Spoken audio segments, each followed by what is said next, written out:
everyone, mumeze gute? Nizere ko mumeze fresh. Nanjye meze neza, ndashima Imana. Mbere na mbere ka tubanze twakire abantu bagize uti abantu bashyashya. Abantu bashyashya turabakiriye, mwiyumvemo ikaze. Welcome and welcome, turabishimiye cyane. And then abantu basanzwe noneho, abasangwa, abasangwa namwe ndabasuhuje, mukomeze mwumve inkuru zacu. Ntimwibagirwe gukora share, comment and like. Kandi mukomeze munazisharinga abashuti banyu, bakore subscribe. Dukomeze dutezanye imbere kandi nkomeza kubagezaho ibintu byiza. So today I said what? Today ngiye kubagezaho inkuru iryoshye. Igize ute? Iryoshye. So let's start. Inkuru y'urukundo rwacu n'umunsi tugiye kuyitangirira hehe? Tugiye kuyitangirira mu nama. Hari inama yari yateranyije abantu benshi bagiye batandukanye. Iyo nama hari harimo MC wo muri iyo nama. Uwo MC yitwaga Roberto yari umuhungu ufite intego nyinshi z'ubuzima, ufite ahantu ashaka kugera, ariko aho hantu yashakaga kugera yumvaga yuko atagomba kuba yakundana n'umukobwa. No, yumvaga yuko agiye kubanza agatera imbere, akiyubaka, akabona kujya mu bintu by'urukundo. Ariko kubera ukuntu kuri iki gihe kwihangana byananiye abantu sometimes, cyangwa se si no kunanirana, ariko akumva ko akeneye umuntu wo kuzajya amumara irungu, wo kuzajya ahora aryamana nawe gusa, ariko nta kindi kintu bakorana, nta yindi mishinga bagirana. Roberto nizo zari intego zo mu buzima bwe. Rero bari muri iyo nama, inama yaje kurangira kwa kundi ibicu ibihumuje isa nkirangiyemo. Yari gusohoka nibwo yaje gukubitana n'umukobwa. Umukobwa yitwaga Bola, aramusuhuza. Yari umukobwa kesi yarananutse, nubwo yarabyibushye cyane, yararinganiye, ko ari umukobwa mwiza ubona ko atuje. Roberto aramureba agwamo, ariko mu kugwamo aramusuhuza, ambwira ati meze ute? Meze neza. Umukobwa ambwira ati wow, nakunze uburyo nyine we musingamo, like uburyo uganirizamo abantu, ibintu byawe biba biri ku murongo, nabikunze kabisa. Ambwira ati oh murakoze cyane, I appreciate it. Nukuri biranshimisha iyo numvishe ko akazi kanjye hari umuntu gashimisha, biramfasha kandi bimpa motivation. Thank you so much. Ambwira ati anyways nawe uri mwiza, nta kintu utwaye. Avuga ati okay. Imbere y'uko iyo nama abantu basa nkaho bataha, barabanje baragenda bicara ahantu bafata fanta, baraganiramo ukuntu. Roberto yaje kwicara iruhande rwa mukobwa bo, baraganiraho akanya gatoya katari kanini cyane. Gusa mu kanya gato baganiriye, buri wese yajyanye nimero y'undi. Umwe afite akazi ke, n'undi afite akazi ke. Bola yari afite ibintu akora, ndetse na Roberto afite ibintu akora. And then baragenda bamara hafi almost 2 weeks bataranavugana, ariko buri wese yararojistiye nimero z'undi. Umunsi umwe Roberto yari yavuye mu kazi, yicaye iwe muri salon, amaguru ari ku meza. Ku ruhande rwe hari akameza gatoya gateretseho wine. Nibwo yari ari guscrollinga areba muri status kuri WhatsApp ye, abona umuntu yanditseho ngo Bola. Avuga ati akitse habona yari yapostinze amafoto meza. Avuga ati umukobwa ariko turaziranye. Ko nibwo yabitekerejeho, yibuka ko bigeze kubura mu nama. Avuga ati nibwo yamwandikiye ambwira ati hi beautiful baby. Umukobwa ambwira ati what? Yeah, I'm okay. How are you? Ambwira ati ni sawa, umeze neza? Yego. Sha umva twajyaniranye nyuma, ariko nta n'ubutse kuganiriza undi. Roberto aravuga ati sha nagize akazi kenshi. N'umukobwa ambwira ati yeah of course nanjye nagize akazi kenshi cyane, ariko nyine nta kintu bitwaye. Umeze neza se? Ambwira ati yameze neza, no munsi nari mfite off, ndi mu rugo nari ndi kuruhuka. Ambwira ati oh ni byiza cyane. Ubwo ngubwo umukobwa yahise ava online, kuko yari afite akazi katamusaba kuba ari kuri telefone kenshi gashoboka. Aragenda akora ibyo akora. Nko mu masaa 8 gutyaje kugaruka kuri telefone, araza asanga umuhungu yamwandikiye arambwira ati se umeze neza, cyagenda narakubonye ndakwishimira, umukobwa mwiza, uri umukobwa ufite discipline, umukobwa ufite umuco, narakubonye numva ndakwishimiye kabisa. Arangije amubaza ati ko nari nakubonye mu nama ntabwo twaganira ibintu byinshi, harya wari waje uhagarariye iki? Arambwira ati nari naje mpagarariye kampani yacu. Arambwira ati that is good, ni byiza cyane. Arambwira ati ya ubwo umukobwa nawe niko yamusubizaga gutya, asubiza ama message yagiye amwoherereza, ubona ko nta kintu bimutwaye kuba bavugana. Mu masaha ya nimugoroba umukobwa yaje gutaha ariko yumva arananiwe mu kuntu, aravuga ati se ubu ngubu sinanyura nk'ahantu hicara nkanywa nk'agafanta nkanameditaho ukuntu, akavuga ati nyine ari kubyibaza. Nibwo yanyuze ahantu aragenda aricara wenyine, atumiza akantu aranywa ariko ari kureba view y'umujyi yari arimo. Kumba ahantu yari agiye kunywera ni naho Roberto yakundaga kuza kunywera. So Roberto aho ngaho yari yahazanye n'abakina abashuti be. Nibwo baje kubona umukobwa, and then umwe mu bashuti ba Roberto aragenda ajya kumwapurucinga arambwira ati hi. Arambwira ati I'm Cedric. Njye nitwa Bola. Arambwira ati nice to meet you. Nasi ko wicaye wenyine wasika tujoyininga twebwe ko nta kibazo. Arambwira ati no, naje hano mbishaka, nshaka kuba ndi jyenyine, so nta kintu bintwaye. Arambwira ati bifasha uza hano ushaka kwicara wenyine? Arambwira ati ya, naje nshaka kuba ndi jyenyine kabisa. Arambwira ati ni ubwa mbere kabisa, ushaka kubura umukobwa utandukanye. And then umutipe yahise agenda arambwira ati okay, have enjoyment. Ubwo umuhungu yahise agenda ajya mu nshuti ze, arabwira ati man, hari umukobwa ni mwiza pe, ariko ni ubwa mbere mbonye umukobwa ushaka kuvuga ati ndisohokanye njyenyine, ndagiye byose nikoreye buri kimwe cyanjye cyose, uri kumva nta nyine atitaye ku bantu. Avuga ati uriya mukobwa arantunguye kabisa. Arambwira ati okay, nizera ko wafashe izina. Ubu n'abashuti baba babimubwiraga harimo na Roberto, wahita avuga ati uriya mukobwa mbwiye izina gusa yitwa n'izina ritangaje, naryumvishe numva n'ubwa mbere ndyumvishe kurya ngo yitwa ngo yambwiye Bola, I think so, Bola. Roberto arambwira ati ngo nde ngo Bola. Arambwira yes serious. Arambwira ati siko nanjye nsaye n'umukobwa witwa Bola. Arambwira ati biri serious? Ati yes, njye n'umukobwa witwa Bola. Arambwira ati arambwira ati genda ureba ahubwo nimba atari we unamuhe peace. Arambwira ati okay, ntari bireka mpanyure ndebe nimba ari we, kuko yari asa nkaho yicaye ateye umugongo ahantu abo bantu bari. Ubwo ngubwo nibwo umuhungu yaragiye, Roberto ahita asanga ni Paul. Arambwira ati Paul, hi, ko wasohotse wenyine se byagenze gute? Arambwira ati Peter Roberto, numvaga nyine naniwe cyane, ndavuga ati why najya ahantu nyine nkicara njyenyine nkatekinga my time. Aravuga ati byiza.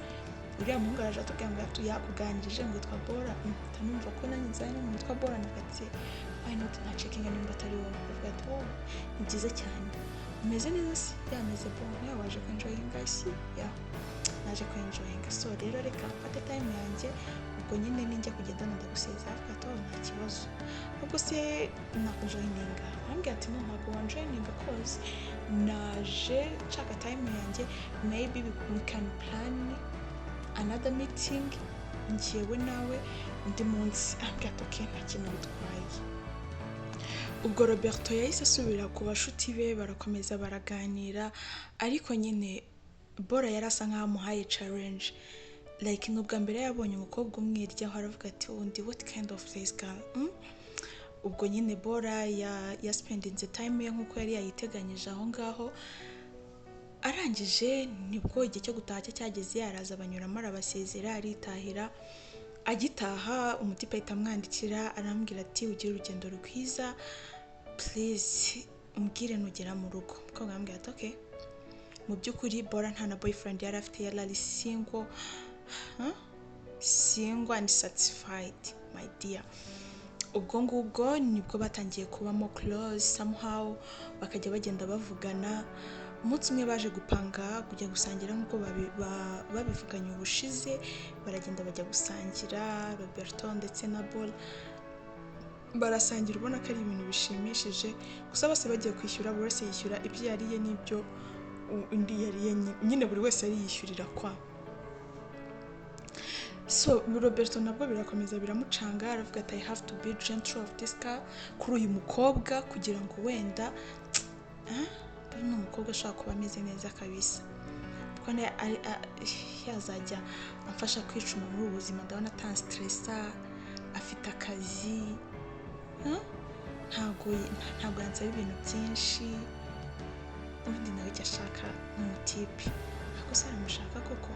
Ariko agomba kumushaka, agomba gukoresha imbaraga zanjye zose uko byagenda kose.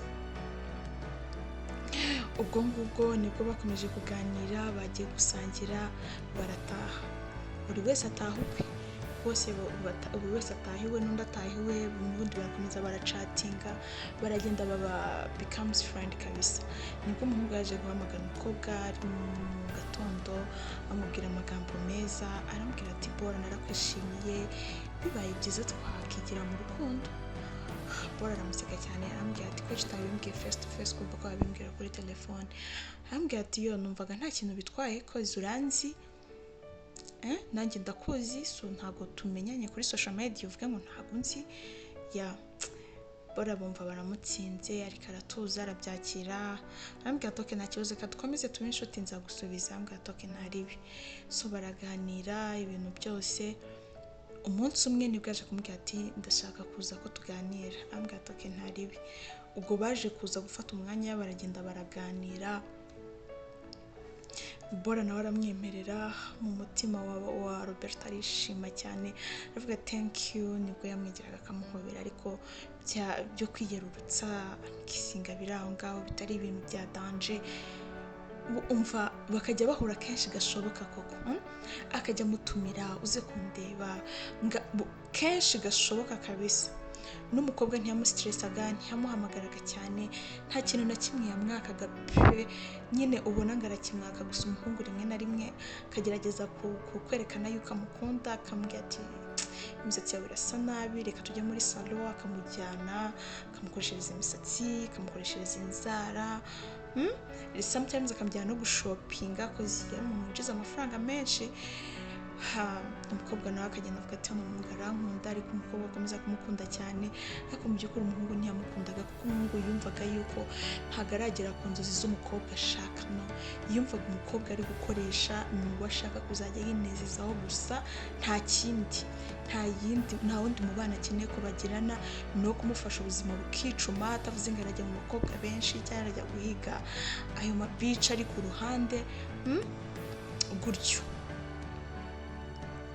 Ubwo ngubwo bakomeje ubuzima uko nguko, ariko nyine Bora yajya amuhamagara akanga kumwitaba. Sometimes nubwo yamwitaba bakavugana utuntu tutari twinshi, nta bintu yashakaga bavuganaho by'imishinga. Bora ashaka kuzamura imishinga, ashaka kubagirana, umuhungu akayirwaniriza kure.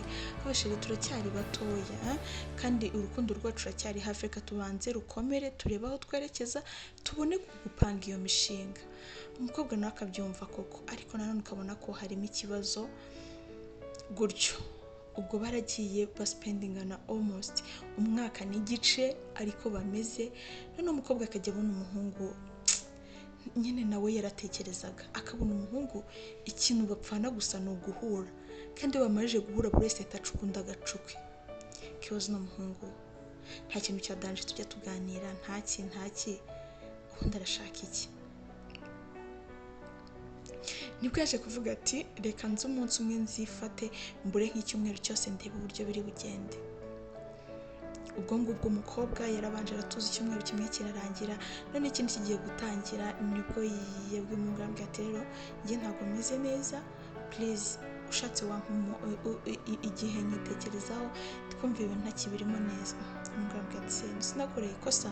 Ambwira ati nta kosa wankoreye, ariko nyine I have to think twice, nyine ku buzima bwanjye, kuri life yanjye nyine. Ambwira ati okay nta kibazo, uko bishaka. Kubwo aratungurwa, yumvaga umuhungu agiye kumbwira ati no wibikora n'iki. Ambwira ati it's fine, ariko nyine nzajya nguhamagara, nizere ko nzajya mubona. Ambwira ati nta nubwo tuzanahura. Ambwira ati what, ko tutazaduhura? Ambwira ati ntabwo bikindimo cyane. Ambwira ati what, ntabwo bikikurimo? Ambwira ati ya nibwo umukobwa yamufungiye umuriro, icyumweru kirashira, icyumweru cya kabiri kirashira, umuhungu yumva atangiye kumbura Bora ati n'umukobwa bite, ariko atangira kubyirengagiza. Nibwo yongeye kumuhamagara ambwira ati I miss you, ambwira ati I miss you too, gusa ndi busy muri ino minsi, wampa umwanya nk'uko nawe gusabye. Ambwira ati are you serious, uracyakomeje? Ambwira ati ndi serious. Ambwira ati okay.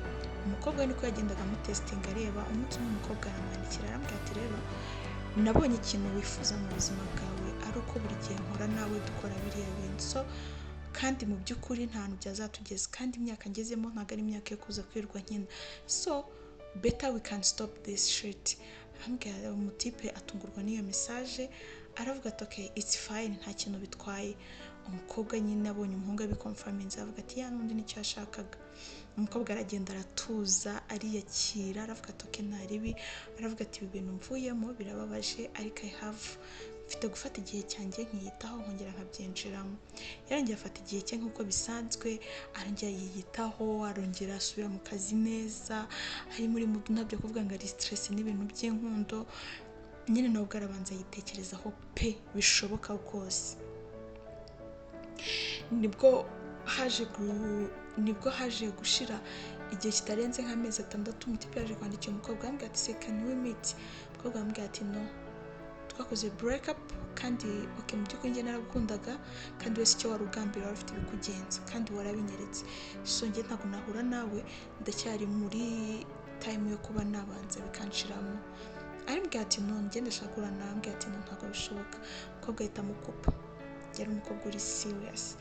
Nibwo umuhungu yigira inama aravuga ati se waba umukobwa ndahazi, I have to go.